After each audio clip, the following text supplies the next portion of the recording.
Dami oh. Tingnan natin kung ilan ang ma-harvest na. Ayan. Oh, eto guys, so far ang napitas natin in a few minutes time. Tingnan nyo naman kung gaano karami guys, no? Oh. Hi guys, welcome to my vlog at welcome to our St. Padre Pio Garden. O bago tayo mag-harvest ng ating mga grapes ngayong araw na ito, mag-subscribe muna kayo at mag-like nitong video na ito, ha? Okay, pasok na tayo sa loob.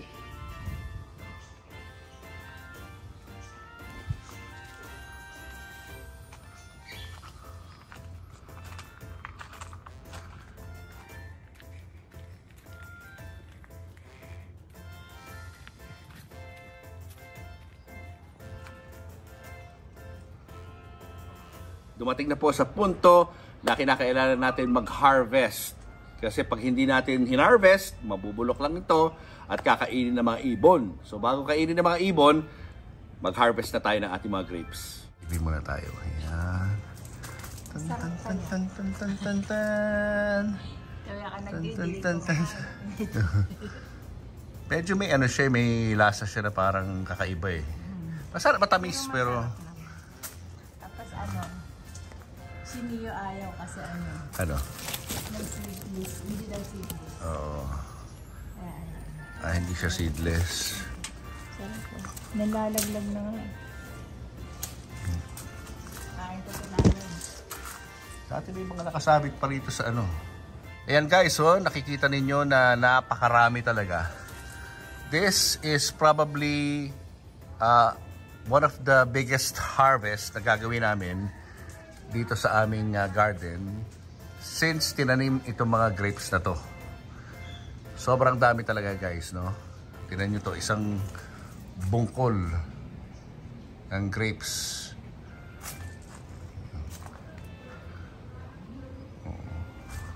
Mukhang abutin tayo ng hanggang gabi rito sa pag-harvest. Sa dami nito mga grapes na nandito. Ito guys, oh. Ayan, oh. Para magkaroon kayo ng idea, ito yung kamay ko. Ganyan karami yan. Actually, lahat to, hinog na to eh. Ready na to for harvest. Ito.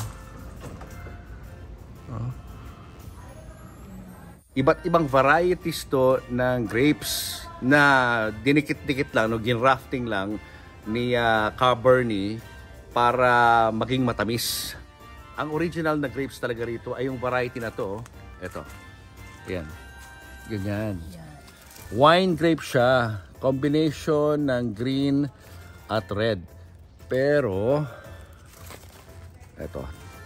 Tikman natin.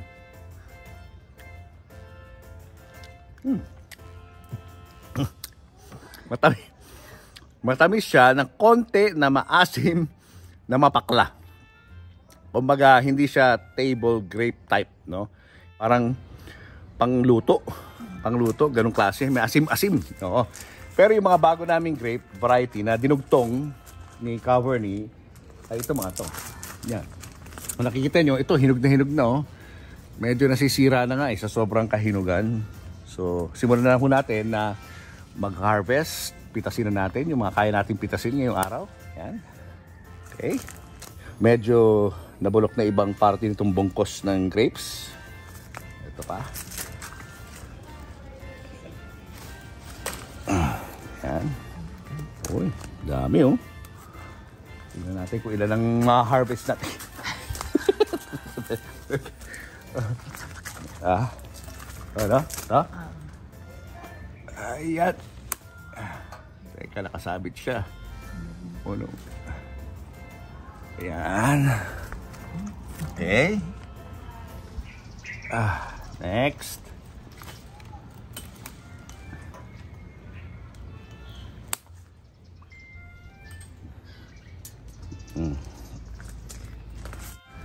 Doon sa mga nagtatanong sa amin kung paano namin ito nagawa, pwede nyo i-rewind yung mga previous pwede kayong mag-rewind doon sa mga previous vlogs namin ni Cabernet kung paano magtanim ng grapes and how to propagate grapes kahit sa garden nyo lang.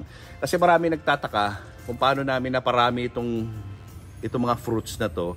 Dahil napakainit sa Metro Manila, napaka-humid, tapos minsan umuulan, unpredictable yung weather. Well, ito ang patunay guys na pwede talaga. So yan nga guys, kung inyong mapapansin, meron tayong mga poste rito ng bakal. Ang purpose niyan ay kapag rainy season, nilalagyan namin ng plastic sa ibabaw na transparent para yung araw ay papasok pa rin, yung sinag ng araw papasok pa rin sa loob, pero yung tubig ulan hindi pumapasok. Ang kalaban po kasi ng mga grapes ay tubig. Ayaw na ayaw po kasi ng mga grapes na nauulanan. Ang gusto po nila ay yung talagang sobrang init at ayaw din nila ng sobrang lamig.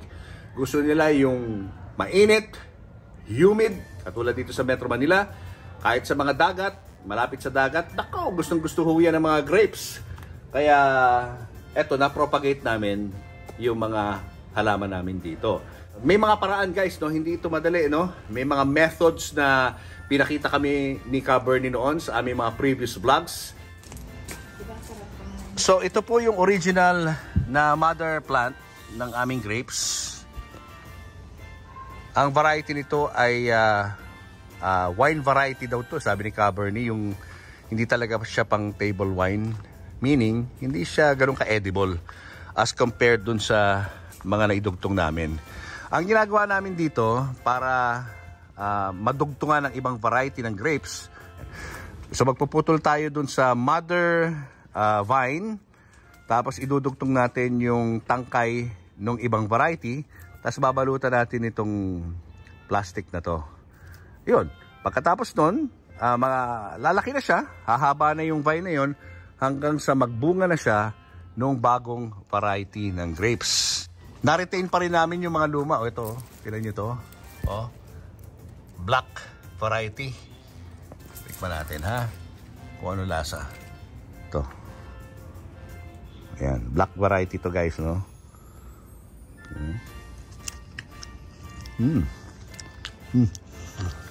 Mapakla din. Mapakla. Hindi katulad ng green na matamis. Yun. Ang dami na guys. So, tingnan nyo naman. Oh. Yung mga malalaki ang kunin natin.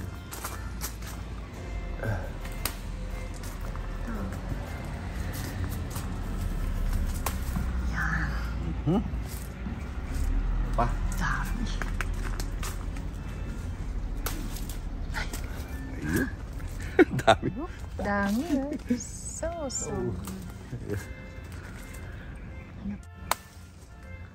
Palagay ko, mapupuno na itong ating lalagyan ah. Dami pang matitira. Good. Wow, sarap. Mukhang hindi natin kakayanin ng one episode lang. Kailangan ko na mas malaking container para malagay lahat to kasi ang dami talaga eh. At meron pa doon sa bandang tuktok.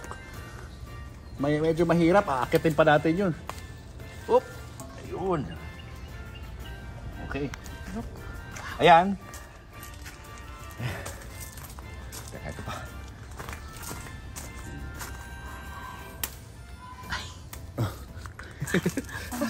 Ay, nako. Ayan.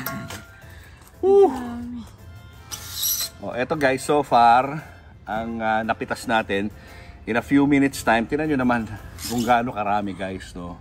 Oh. Yan, oras na para tikman natin kung masarap itong grapes na to. Kailangan ko pa ba hugasan to? Di na. Didiligan ko yan kanina. Okay to, no? So, dahil nga sabi ni Ka Bernie, ito yung table variety ng grapes. So, ina-expect natin na matamis to. Hindi ito katulad ng wine variety ng grapes na original na pinaka-mother plant niya na maasim, mapakla. Ito dapat matamis to, no? So, tikman na natin.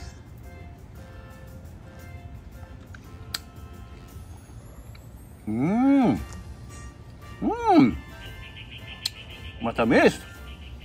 Yun nga lang. May buto. Pero kung seedless to, Actually, pwede daw gawing seedless to, sabi ni Ka Bernie. Siguro in the future propagation ng grapes na gagawin namin, we will try to make them seedless para mas masarap kainin. How do I describe yung lasa?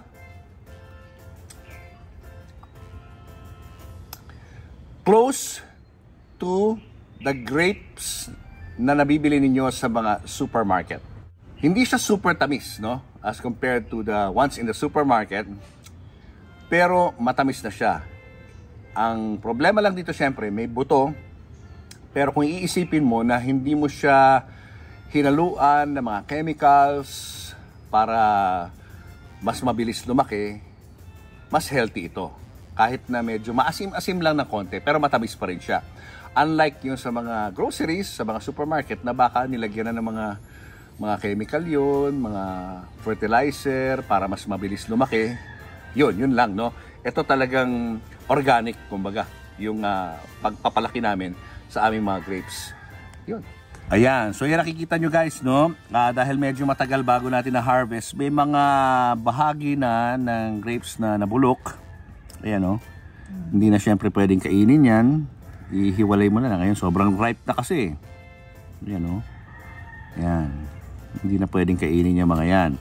Ang pwedeng kainin, itong mga to syempre, kinakailangan hugasan lang namin muna, no? Saka kung i-compare nyo doon sa mga nabibili sa mga groceries, mas maliliit yung bilog ng grapes. Mas malalaki yung nabibili natin eh. Pero guys, ayan. This is a success story. At napatunayan natin na kaya nating magparami ng grapes. Kahit na tayo nasa mainit na panahon at kapag rainy season, tayo ay inuulan. Pero sa kabila nito ay napatunayan natin na kaya nating mag-propagate ng mga grapes. So, yan. Pag-isipan nyo kung paano nyo ito gagawin, no? Mag-ano lang kayo, mag-back view, no? Mag-back view kayo ng aming mga previous vlogs ni Ka Bernie para malaman ninyo yung mga paraan kung paano kayo magpaparami ng grapes sa inyong mga garden. Alright? Okay, so yan. Yan ang ating vlog ngayong araw. Thank you guys. Bye!